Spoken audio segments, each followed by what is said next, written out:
Hi friends and family members అందరికీ hi అండి. చూడండి ఈరోజు హెల్తీ అండ్ ఫైబర్ మంచి హై ఫైబర్ ఉండే దోశ చేసుకున్నాం. చూద్దాం రండి. చూడండి, ఒక కప్పు కందిపప్పు, ఒక కప్పు అలసంద పప్పు, ఒక కప్పు శనగబ్యాళ్ళు, ఒక గ్లాసు బార్లీ రైసు, ఒక కప్పు మినప్పప్పు, ఒక కప్పు పెసరపప్పు. ఇవంతా కూడా మనం బాగా కడిగి 8 అవర్స్ నానబెట్టుకునేద్దాము. తర్వాత మనం మిక్సీ పట్టుకొని దోశ వేసేసుకోవచ్చు. అది పులవాళ్ళ పిండి అని ఏం అవసరం లేదు, వచ్చేస్తుంది దోశ. మనకి మెయిన్ మనకి డయాబెటిక్స్ పేషెంట్లకి చాలా మంచిది కదా. రైస్ అస్సలు వేయకూడదు. చాలా మంచి టిఫిన్ ఇది. డిన్నర్ అయినా తినచ్చు, టిఫిన్ అయినా తినచ్చు. బార్లీ అయితే నేను ఇవి ఆన్లైన్లో తెప్పించుకున్నాను. అప్పుడప్పుడు పిండి కూడా కొట్టించి జావ కాంచేదాన్ని. ఇప్పుడు దోశ అయితే బాగా ఇష్టంగా తింటున్నాను, అందుకని దోశ వేసేద్దాము. ఇప్పుడు ఇవన్నీ నానబెట్టేద్దాము. ఈ బౌల్లో వేసుకొని ఒక్కొక్కటే నానబెట్టేద్దాము.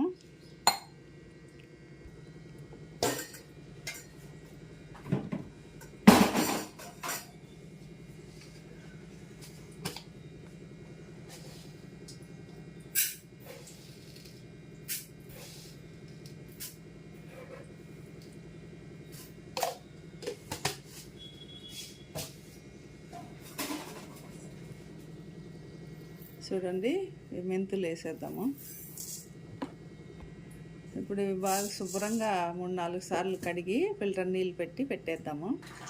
చూడండి, బాగా 4 సార్లు కడిగి ఫిల్టర్ నీళ్ళు పెట్టి పెట్టేసినాను.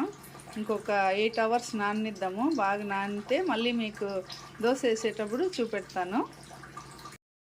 చూడండి ఫ్రెండ్స్, మనము హై ప్రోటీన్ దోశ చూపించాను కదా నేను ఏమేమి వేసినాను.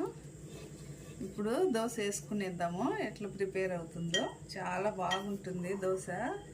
చాలా టేస్ట్గా ఉంటుంది, కమ్మగా కూడా ఉంటుంది. ఇంత పిండి అయితేనే సరిపోతుంది.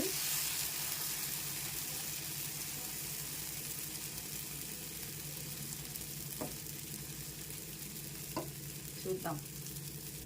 చూడండి, ఇప్పుడు తిప్పేద్దాము. చూడండి, కలర్ కూడా ఎట్లా వచ్చింది. ఎందుకంటే మనము పప్పులన్నీ వేసినాం కదా. కందిపప్పు, పెసరపప్పు, మినప్పప్పు, శనగబ్యాళ్ళు అన్నీ వేసినాం కదా. మెంతులు, ఇంకా బార్లీ బియ్యము, బార్లీ రైస్ అన్నీ. చూడండి, చాలా బాగా వచ్చింది దోశ. 2 తింటేనే ఫుల్గా పడి ఉంటుంది కడుపులో, తొందరగా కూడా ఆకలి అవ్వదు. ఇంకొక దోశ.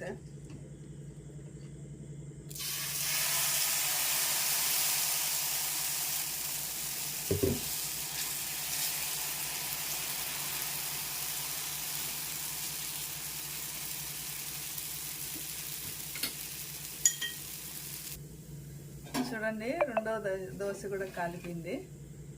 తిప్పేసుకున్నాము. చూడండి ఫ్రెండ్స్, దోశలో చట్నీ, ఇది తొక్కుతో చేసిన చట్నీ. నెక్స్ట్ టైం ఈ రెసిపీ కూడా మీకు యూట్యూబ్లో పెడతాను. చాలా చాలా బాగా వచ్చింది దోశ.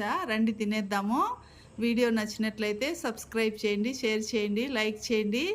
మీకు కూడా ఇలా నచ్చితే వేసుకోండి. చాలా హెల్తీ హై ఫైబర్ దోశలండి. Thank you for watching my channel. Bye bye.